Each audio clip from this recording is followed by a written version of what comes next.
Namaskara and welcome to BIC Talks, a podcast brought to you by Bangalore International Centre, where we present conversations that move, inform, and encourage discourse.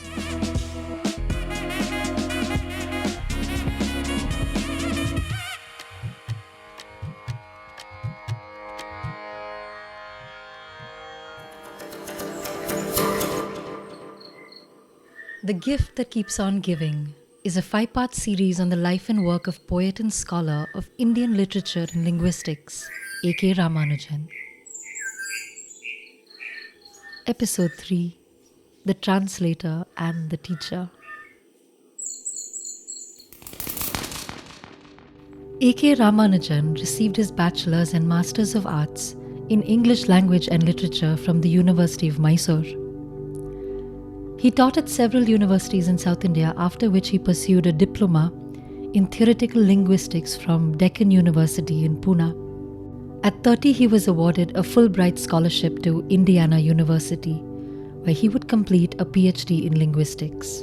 In 1962, Ramanujan joined the University of Chicago, where he enjoyed an illustrious career as professor of linguistics and professor of South Asian languages and civilizations. He taught across several departments and established the university's South Asian Studies program. Ramanujan also taught at Harvard University, University of Wisconsin, and University of California, Berkeley.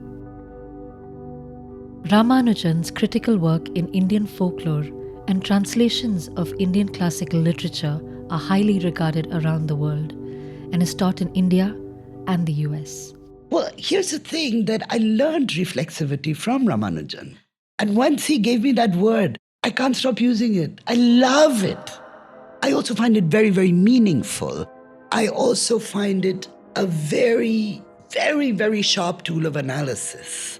I think you can prize out many hidden meanings and anxieties when you think about whether an action or a moment is reflexive or self-reflexive.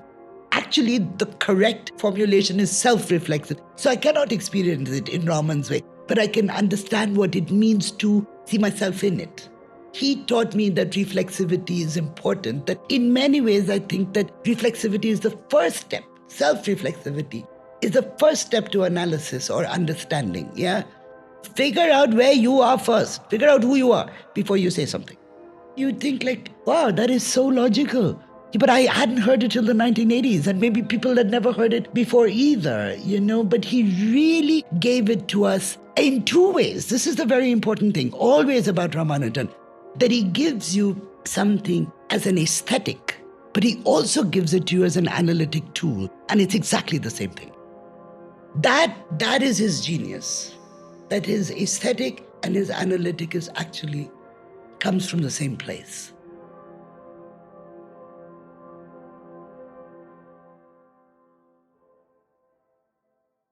He opened our eyes, right? So it's not like we're repeating what he said, but he showed us ways to see so we can do it ourselves.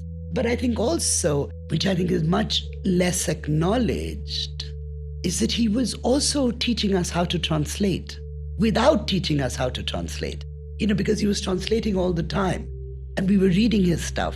And, depending on what language you were studying, you had access to the original, so you could see what he was doing. I mean, truly one of the greatest translators that Ramanujan has trained is Martha Selby. Her work is amazing, and it would not have been so if she hadn't worked with Ramanujan as closely as she did. I don't teach translation, but I do a lot of translation workshops and I help people make their translations better. And when I'm doing that, I'm so aware that I'm actually speaking like Ramanujan. It's very hard to speak like Ramanujan because he always spoke perfectly. So you can't better him. But all the things that he never taught me, but all the things he gave me the courage to do as a translator, I'm able to point that out to younger translators or less experienced translators. So I think that's a very, very important thing, because it's also true that it's since the 1980s It's the 1990s, really, that we started to get people like myself, Indians translating Indian works, but trained in the Western Academy, right? So the way we approach a text is different. Like the other thing I tell a lot of translators is that, like, listen, you're never translating a book. You're translating other books as well, right? Not simply the other books by that same person, but other books written at the time that that person was writing. Like, I cannot translate Ramayana unless I know Mahabharata, you know? I have to also be aware of Homer. I have to be aware of Puranas. I have to be aware of so many things to translate Ramayana, right? So that is another thing that Chicago and Ramanujan and Wendy, very much Wendy, taught us. That you don't think that, okay, I will read this book from cover to cover and then I will translate it. No, it's going to be a shit translation. Not because necessarily you're a bad translator or you don't know the language. It's like you don't know the context, right? So the idea of text and context together is a very, very Chicago thing. And in my time, it was Wendy and Ramanujan who taught me, but I know that their colleagues who were dealing with other languages were doing the same thing with their students. And lots of that is because of Raman, lots of it.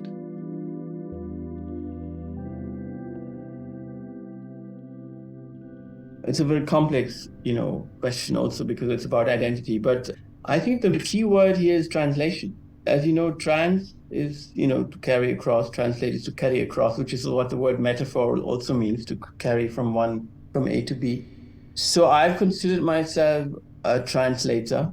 Throughout my life, I grew up in different languages, just like A.K. Ramanujan. And when I was a teenager, I moved to Spain, so I had to unlearn all my Germanic rational way of being and try to become more of a free spirit in Spain, which improvises and lives, from moment to moment life and enjoys life. So I had to translate as a teenager between different cultures I grew up with, then traveled to India. For AKR, that's what translation is. And you don't translate the text, you translate the reader, he used to say. So he also called himself, the hyphen in Indo-American studies. So to be in between, the in-betweenness. I strongly believe the best way to know yourself is to go out of yourself and to look at the other and then to look at yourself in the other. So I think these are also perhaps the other commonalities that drew me to Ramanujan. The idea of translating, of making things, giving context to content in another culture, in another situation, whether it's from linguistic or whether it is just ideas, because you can translate a lot of things. And I've been, maybe I can proudly say that this is what I've made a living of, because at the India Center I run, Casa de la India, in Valladolid, that's what we do. We're trying to make people understand Indian traditions and vice versa, make Indians understand what Spain is about. When scholars of that importance and of that stature pass away, somebody has to carry out what was unleft and carry on with the work. Collecting the essays was crucial, and translating also the Kannada work into English was crucial to gain, for others to give access to his other work. So that novella you mentioned, which was published later, Poems and a Novella, also I must say, of course, that Molly and Vinay Darwadkar have done a great job. I think it's about identity, and I think it's very much inspired by José Luis Borges, who's from Argentina, who's a genius. And I think one of his most important influences, other than the English-speaking T.S. Eliot, Pound, Yeats, Whitman, Shelley to some extent, Keats, these are his main influences.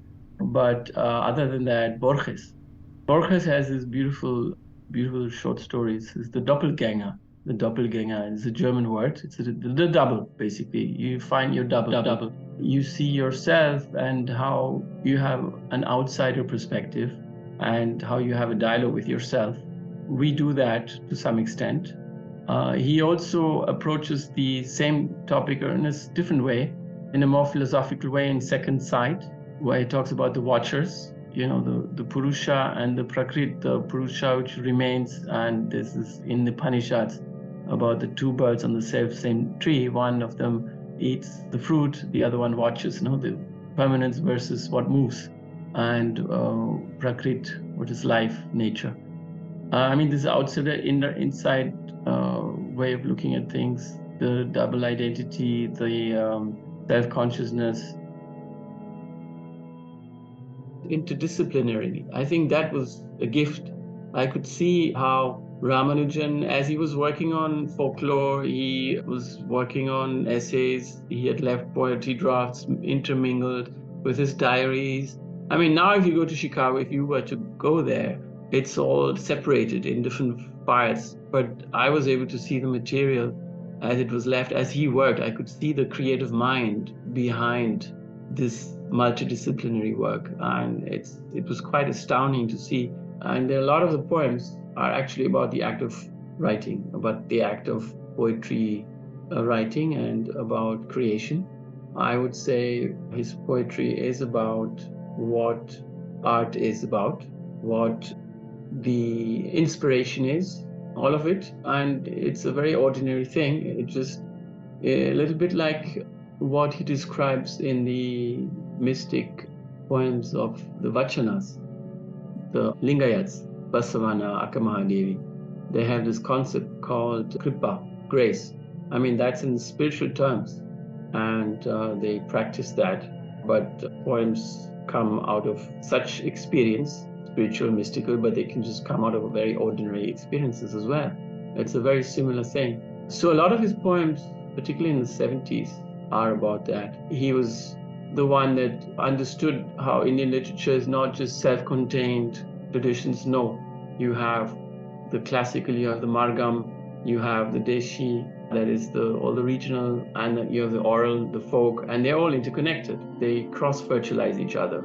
And that was a completely new way of looking at literature, and particularly at South Indian literature, Dravidian, which he put on the kind of map in Indological studies. When he started in the 60s, it was in the US, it was more about Sanskrit, and he and quite a few other scholars that were hired went into Dravidian studies and comparison of all these traditions. It's one thing to write about him and try to research new aspects or get involved in publication projects. And the other thing is that my entire meta language, if you want, my scholarly upbringing is imbued with his structuralist and post-structuralist thinking and his, if you want, masterly lessons in his essays. Because I'm involved with India, I run the Indian Cultural Center in Spain. I have the opportunity to interact with a lot of scholars, writers at festivals or festivals that we organize. Every time I get engaged in a conversation with someone on, arts and literature, I use that baggage of what I've learned, this way of analyzing literature, and I just do it unconsciously. So, you can't get away from that. It's like when you've had a teacher or master for years, you will probably outgrow what that master has taught you because you read other things as well, but you keep comparing. So whenever I read a book or a beautiful scholarly essay, or whether it's on India or on Spanish literature, the other day I was in a conversation about Don Quixote, and I used some of Ramanujan's toolboxes to analyze Don Quixote, and I just did it. And only later I realized, I did it this way because I'm using some of his thinking or some of his arguments. So I think these are two different ways of not getting away from Ramanujan. And now Vivek Shanbag. I'll read from his novel Mattobbana Atmacharitre. This is the second chapter. The title of the chapter is ನನ್ನ ಹೆಸರಿನ ಮತ್ತೊಬ್ಬ. ಸತ್ಯವೇ ಚಿತ್ರವಿಚಿತ್ರ, ಕಟ್ಟುಕತೆಗಿಂತ ವಿಚಿತ್ರ ಅನ್ನುತ್ತಾರಲ್ಲ ಇಂಗ್ಲೀಷಿನಲ್ಲಿ, ಹಾಗೆ. ಮೊನ್ನೆ ಒಂದು ವಿಚಿತ್ರ ಸಂಗತಿ ನಡೆಯಿತು. ಬ್ಲೂಮಿಂಗ್ಟನ್ನಿಂದ ಶಿಕಾಗೋಗೆ ಹೋಗಿದ್ದೆ. ಅಲ್ಲಿ ಒಬ್ಬರ ಪರಿಚಯವಾಯಿತು. ಹೆಸರೇನು ಗೊತ್ತೇ? ನನ್ನ ಹೆಸರೇ ಎ.ಕೆ. ರಾಮಾನುಜನ್ ಅಂತ. ಒಂದಕ್ಷರ ವ್ಯತ್ಯಾಸ. ನನ್ನ ಹೆಸರು ಕೆ.ಕೆ. ರಾಮಾನುಜನ್. ಮಿಡ್ಲ್ ಸ್ಕೂಲಲ್ಲಿ ಅವನನ್ನು ಕನ್ನಡ ಪಂಡಿತರು ಎ.ಕೆ. ರಾಮಾನುಜನ್ ಅಂತ ಹಾಸ್ಯ ಮಾಡಿದರೆ, ನನ್ನನ್ನು ಕೆ.ಕೆ. ರಾಮಾನುಜನ್ ಅಂತ ನರಸಿಂಹಮೂರ್ತಿ ಕೆ ಹಾಕಿ ಗೇಲಿ ಮಾಡುತ್ತಿದ್ದ. ಎರಡೂ ಕೆಟ್ಟ ಜೋಕು. ಎಲ್ಲೆಲ್ಲೋ ಅಲೆದು ತಿರಿದು ಕಡೆಗೆ ಇಲ್ಲಿ ಶಿಕಾಗೋನಲ್ಲಿ ಕನ್ನಡ, ತಮಿಳು ಇತ್ಯಾದಿಯನ್ನು ಅಮೆರಿಕನ್ನರಿಗೆ ಹೇಳಿಕೊಡುವ ಕೆಲಸ ಅವನಿಗೆ. ಕನ್ನಡದಲ್ಲಿ ಪದ್ಯ ಕೂಡ ಬರೆಯುತ್ತಾನಂತೆ, ತಾನೇ ಹೇಳಿಕೊಂಡ. ನನಗೆ ವಿಚಿತ್ರ ಅನ್ನಿಸಿತು. ನನಗಿಂತ ಸುಮಾರು 10 ವರ್ಷ ದೊಡ್ಡವನು, ರೋಲ್ಗೋಲ್ಡ್ ಕನ್ನಡಕ, ನನ್ನ ಹಾಗೆ ಬಹಳ ವರ್ಷ ಇಲ್ಲಿದ್ದು ಬಿಟ್ಟಿದ್ದಾನೆ. ಮೈಸೂರಿನ ಡಿ ಸುಬ್ಬಯ್ಯ ರೋಡಿನ ಇಳಿಜಾರಿನಲ್ಲಿ ನಮ್ಮಮ್ಮ ಈಗಿರುವ ಬೀದಿಯಲ್ಲೇ ಅವರೆಲ್ಲ 1950ರವರೆಗೂ ಇದ್ದು ಬೆಂಗಳೂರಿಗೆ ಹೋದರಂತೆ. ಅವರ ತಾಯಿ ನಮ್ಮಮ್ಮನಿಗೆ ಗೊತ್ತಿದ್ದರೂ ಇರಬಹುದು. ನನ್ನ ಹೆಸರು ವಿವರ ಕೇಳಿ ಅವನಿಗೆಷ್ಟು ಆಶ್ಚರ್ಯವಾಯಿತೋ ನನಗೂ ಅವನ ಹೆಸರು ಕೇಳಿ ಆಶ್ಚರ್ಯವಾಯಿತು. ಮನೆಯಲ್ಲಿ ನಿಮ್ಮನ್ನು ಏನು ಅಂತ ಕರೀತಾರೆ ಅಂತ ಸ್ವಲ್ಪ ಕಕ್ಕಾಬಿಕ್ಕಿಯಾಗಿ ಕೇಳಿದ. ರಾಮು ಅಂದಾಗ ನನ್ನನ್ನು ಹಾಗೇ ಮೈಸೂರಲ್ಲೆಲ್ಲ ಕರೀತಿದ್ರು, ಇಲ್ಲಿ ರಾಮನ್ ಅಂತ ಹೊಸ ಅಡ್ಡ ಹೆಸರಾಗಿದೆ ಅಂದ. ನಾನು, ನನ್ನ ಮೈಸೂರಲ್ಲಿ ರಾಮಾಂಜ ಅಂತಿದ್ರು, ಇಲ್ಲಿ ರ್ಯಾಮ್ ಅಂತಾರೆ, ಕೆಲವರು ರೇಮನ್ ಜಾನ್ ಅಂತಾರೆ, ಇಂಡಿಯಾಕ್ಕೆ ಹೋಗಿ ಬಂದ ಅಮೆರಿಕನ್ಸು ರಾಮಾನೂಜನ್ ಅಂತಾರೆ ಅಂದೆ. ಅಷ್ಟಾದರೂ ವ್ಯತ್ಯಾಸವಿದೆಯಲ್ಲ ಅಂತ ಅವನು ನಿಟ್ಟುಸಿರು ಬಿಟ್ಟ ಹಾಗೆ ಅನಿಸಿತು. ಅವನಿಗೆ ನನಗೆ ಇಬ್ಬರಿಗೂ ಸ್ವಲ್ಪ ಗಾಬರಿ, ಕಸಿವಿಸಿ. ಇದು ಹೇಗಿತ್ತು ಅಂದರೆ, ಆಗಾಗ ಅಮೆರಿಕದಲ್ಲಿ ಬೀರು ಕುಡಿಯುತ್ತಾ ಕೂತಾಗ ಒಂದು ಸಂಭಾಷಣೆ ಕೇಳಿದ್ದೇನೆ. ಒಬ್ಬ, ಇರುವುದು ನಾನು ನೀನು ಈ ಭೂಲೋಕ ಮಾತ್ರವಲ್ಲ, ಆ ಆಕಾಶದಲ್ಲಿ ಇಂಥ ಎಷ್ಟೋ ಸೂರ್ಯ, ಒಬ್ಬೊಬ್ಬ ಸೂರ್ಯನ ಸುತ್ತಲೂ ಎಷ್ಟೋ ಲೋಕರಚನೆ, ಗ್ರಹಗಳು, ಚಂದ್ರ, ಶುಕ್ರ, ಗುರು, ಭೂಮಿ ಎಲ್ಲ ಉಂಟು ಕಣೆಯ ಅಂತ ಅಂದರೆ, ನಂಬಿಕೆ ಸಾಲದ ಮತ್ತೊಬ್ಬ, ಬರೀ ಭ್ರಮೆ, ಫ್ಲ್ಯಾಶ್ ಗಾರ್ಡನ್, ಸ್ಟಾರ್ ವಾರ್ಸ್ ಇತ್ಯಾದಿ ಸಿನಿಮಾ ಟಿವಿ ನೋಡಿ ಸೈನ್ಸ್ ಫಿಕ್ಷನ್ ಓದಿ ಉಂಟಾಗಿರೋ ಭ್ರಮೆ ಇದು. ಆ ಬೇರೆ ಲೋಕ ಯಾವುದರಲ್ಲೂ ನಮ್ಮಂಥ ಜೀವ ಜೀವಿಸುವುದಕ್ಕೆ ಬೇಕಾದ ಗಾಳಿ, ನೀರು, ಬೆಳಕು, ಹಸಿರು, ಸಸ್ಯ ಯಾವುದೂ ಇಲ್ಲ. ಬರೀ ಬಂಜರು ನೆಲದ ಗ್ರಹಗಳು. ಚಂದ್ರನ ನೋಡಿಕೊಂಡು ಬಂದರಲ್ಲ, ಏನು ಸಿಕ್ಕಿತು? ಕಲ್ಲು, ಕೊರಕಲು, ಕೈ ತುಂಬ ಮಣ್ಣು. ಈ ನಮ್ಮ ಒಂದು ಭೂಲೋಕದಲ್ಲೇ ಜೀವ ಬರೀ ಆಕಸ್ಮಿಕವಾಗಿ ಹುಟ್ಟಿದ್ದು ಅಂತ ವಾದಿಸಿದರೆ, ಮೊದಲನೇ ಪ್ರಕೃತಿ ಬಿಡದೆ ಆ ಆಕಾಶದಲ್ಲಿರೋದು ಎಷ್ಟೊಂದು ಭೂಲೋಕ ಮಾತ್ರ ಅಲ್ಲ ಮರಿ.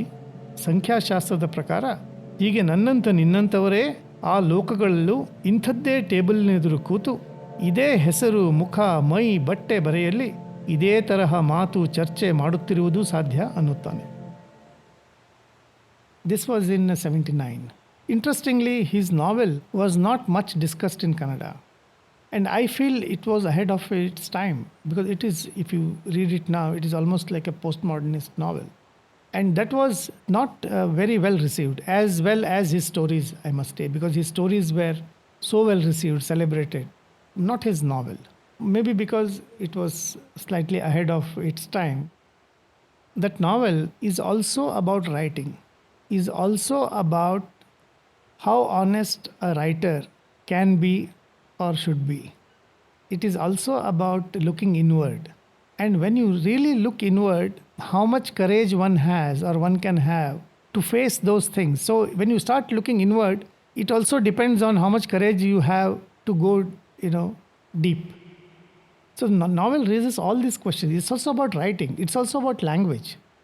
Look, these K.K. and A.K. Ramanujan both are living in the US. And one of them is married to an American. So slowly, the novel raises all these questions. And while all the time talking about, something happening in Madras, something happening in Mysore, something about his aunt, and something this and something that. And there is an incident in the novel. Of course, the novel is, a composition of small chapters.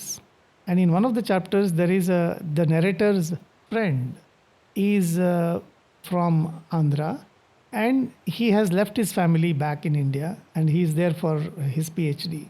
And every day he writes his diary in a language which no one understands, because nobody can read Telugu there in the US. And he is writing so that his wife reads it 3 years later, while he is, experiencing his life there and so many things. Of course, the chapter is much more than what I'm describing. There are very different kinds of experience this person encounters. But it's a fantastic chapter. The point is, he's writing something to be read by someone 3 years later. Slightly ahead of its time. That whole thing about writing about in a language which no one understands, with a belief that somebody will understand 3 years later, with the same intensity, with the same affection, with the same passion. It's all, there's so many questions that are raised in this novel.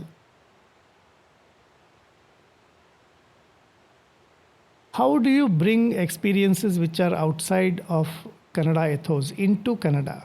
Because my experiences were also something similar. Because though of course it was all about, they all happened within India and in Indian ethos, but then again it was something outside Kannada.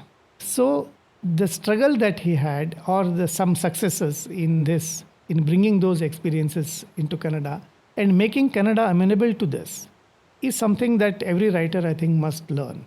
And especially now, he is more relevant because we are talking about a global world.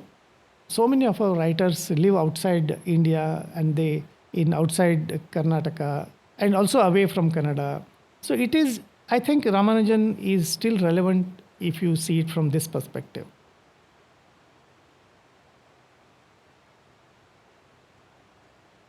He also wrote a lot of poems in English, but the poems are also of different kind, because the challenge that I talked about the language and those things were not there.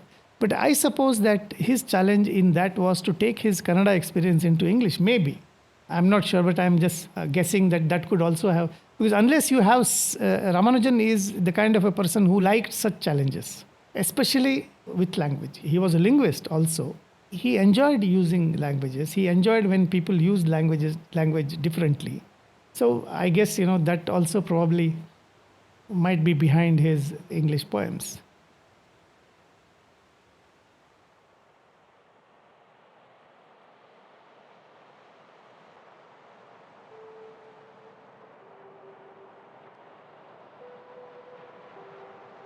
I remember how lucky I am to have actually studied with this person. He really flowered in the 80s. He became a superstar in the 80s at the University of Chicago, and that's where I was. But he was my teacher, and my other teacher was Wendy Doniger, and my other teacher was some other famous person. When you're a student at Chicago, you're just spoiled rotten because everybody who's teaching you is very special. So Ramanujan was probably extra special even at that time, and I didn't realize how completely he occupied my head in terms of what he taught us. He taught us how to read epics. He taught us what structuralism was. He taught us how to open up an epic. He has this wonderful line that I use very, very frequently. He says, he's talking about the structure of an epic and how it keeps growing, and especially with Mahabharata, which is so unwieldy with the many stories that it has. He says, the epic is like a crystal. It grows where there is a flaw. I get it, One of his constant questions from about 86, 87 onwards was, tell me a story that you've only heard, not a story that you've read. It's such a profound yet simple way of making you aware of how far away from the oral tradition you have come. As an urban, metropolitan young woman in the 1980s who'd grown up in cities in India, who was now studying in America, or like that, yeah? And I also realized that the lens through which I read anything, even the newspaper, that lens is Ramanujan. In a way, I never notice him because he's just in my head all the time. And I think I was very struck by that when I was listening to your intro episodes, your sense of wonder, what you were discovering with him. And I was like, I'd forgotten that wonder is inside me already. I just need to flip the switch and yeah. So it was lovely to be able to remember him so viscerally. And now, Karuna Sagari V. Bharatanatyam is an art form with a very rich vocabulary. You have so many hastas, you can have a hasta for every word. And it's so easy to put a composition together because it's modular. But when you have intimacy to a particular culture and not just looking at the words, then one has to be very open to being imaginative about your own vocabulary. I'll give you an example. like we have these idea of sancharis in dance. That is, we take an idea and elaborate it, right? So if there is a girl in waiting, for instance, a lover in waiting, it could be that she's, decorating herself, she's standing at the door, waiting for her lover, sighing at the moon.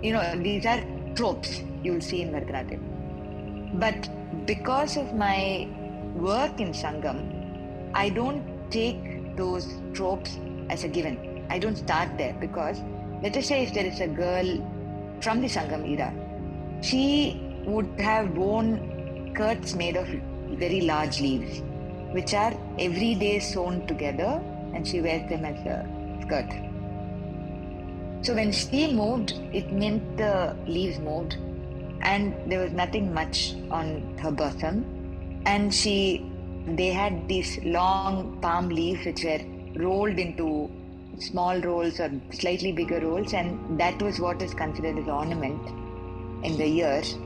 So when you're thinking about this, if you suddenly take a Sangam poem and slip into the usual tropes of saying, I'm decorating myself with jimki and one martel and one valayal and all of that, you're losing the point. So that way, the way AKR takes you into this idea of how do you know the culture? What did they eat? What was their occupation? What were the animals that were there? Just because you are in love, it doesn't mean that the swans and peacocks can come together. No, they don't. Each of the landscapes have their own way of expressing love. And this was huge for me. How you are intimate with a particular culture before you start reading something or interpreting a line. He says it's like digging a tunnel from two sides of the mountain, If it actually meets, great. If not, at least you have two tunnels through the mountain. And that is true of both dance and translation. That is, the work that you create can actually completely be going hand in hand with the intent of the actual poet, or the work that you create becomes a standalone work, which is inspired by the poet, but maybe not exactly going with the poet. So in that way, I think the translator has to be maintaining fidelity while also catering to the idiom of the language. But for a dancer, the freedom to interpret is much higher. So you can actually take something, interpret it for what it is, or interpret it as what it could be. Because we were dealing with literature in and out every day, my father also introduced me to mystical writings, mystical poets, collections of translations in other languages, and that's how I actually found A.K. Ramanujan. Not through Tamil, actually. I absolutely fell in love with the translations.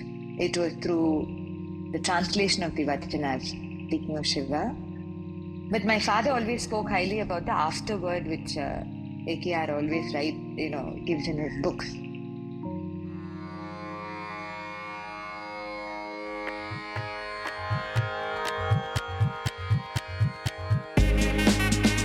This series was conceived by Lekha Naidu with sound recording, music and post-production by Ishan Gupta and Gaurav Krishna.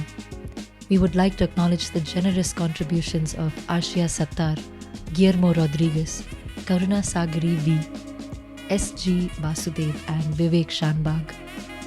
This is your host, Madhurya Balan, signing off.